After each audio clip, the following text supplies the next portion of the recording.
Assalamualaikum warahmatullahi wabarakatuh. Bismillahirrahmanirrahim. Alhamdulillahi rabbil alamin. Wassalatu wassalamu ala asrafil anbiya'i wal mursalin Sayyidina wa habibina wa safi'ina wa maulana Muhammadin wa ala alihi wa sahbihi ajma'in. Saudara-saudara kaum muslimin serta para sahabat-sahabat sekalian yang berbahagia, Allah Subhanahu wa ta'ala berfirman di dalam Al-Quran, wa qala rabbukum ud'uni astajib lakum. Berdoalah kepadaku, kata Allah, bermohon dan mintalah kepadaku, niscaya aku akan kabulkan doamu. Satu janji dari Allah Subhanahu wa ta'ala, diminta kita untuk bermunajat dan bermohon kepada Allah Subhanahu wa ta'ala. Orang yang meninggalkan doa termasuk adalah orang itu berbuat maksiat. Karena kata Nabi, tarkud doa maksiatun. Meninggalkan doa adalah perbuatan maksiat karena ada kesombongan di dalam dirinya. Di dalam perkara permasalahan doa, ada beberapa hal yang perlu kita perhatikan, saudara-saudara serta sahabat-sahabat sekalian yang berbahagia. Karena di dalam doa ini ada waktu yang mustajab dan ada tempat yang mustajab. Dan yang ketiga tentunya yang tidak juga kurang perlu kita perhatikan juga adalah tentang orang yang berdoa tersebut. Jadi orang yang berdoa, waktunya dan juga tempatnya. Ulama sepakat bahwa tempat yang mustajab itu tidak semua di seluruh penjuru dunia ini menjadi tempat yang mustajab. Sebahagian ulama mengatakan tempat yang mustajab itu adalah Mekah, Madinah dan juga Masjidil Aqsa di Palestina. Kemudian waktu yang mustajab di Indonesia, di tempat kita, di negara kita, di wilayah kita, di kota kita ini, kata sebahagian ulama tidak ada yang namanya tempat mustajab, tapi ada yang namanya waktu-waktu yang mustajab. Dan waktu yang mustajab itu banyak hadis-hadis yang mengatakan bainal adzan wal iqamah, antara azan dan iqamah. Kemudian bainal khutbatain, di antara dua khutbah Jumat.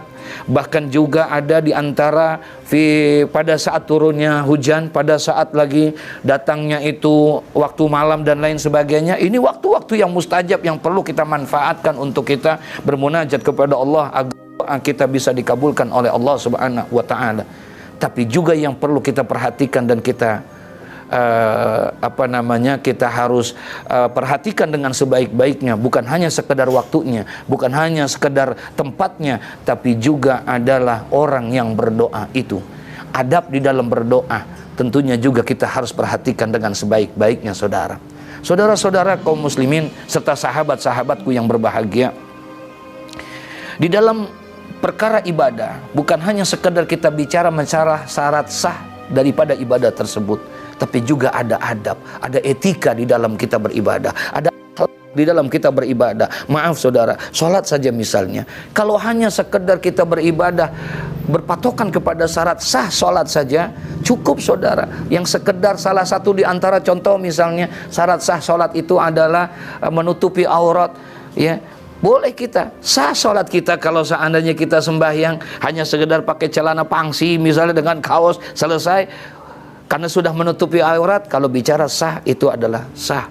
Tapi adab kita, etika kita, tata krama kita kepada Allah ketika kita berhadapan kepada Allah, ternyata itu dianggap tidak baik karena adab kita tidak ada kepada Allah. Begitu juga dengan doa, saudara. Allah maha mendengar, Allah maha menyaksikan, Allah maha melihat.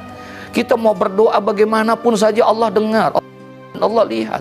Tapi tentunya sebagai manusia kita punya akhlak, kita punya etika di dalam bagaimana cara kita bermohon dan bermunajat kepada Allah Subhanahu wa ta'ala. Satu di antaranya, jangan kita pada saat kita berdoa kepada Allah harus menanamkan keyakinan bahwa doa pasti diterima oleh Allah Subhanahu wa ta'ala.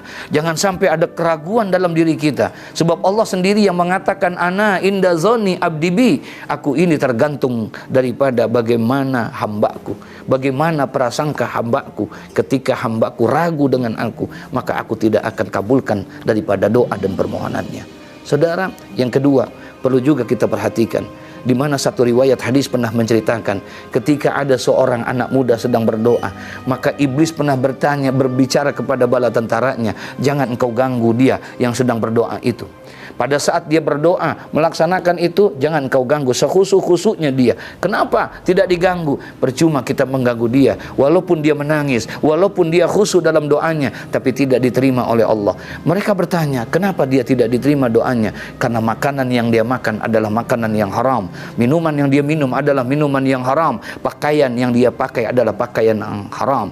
Satu saudara, selain kita yakin doa kita diterima oleh Allah Subhanahu wa ta'ala, tentunya yang perlu kita perhatikan juga adalah apa yang kita makan, apa yang kita minum, jangan sampai ada sesuatu yang haram di dalamnya.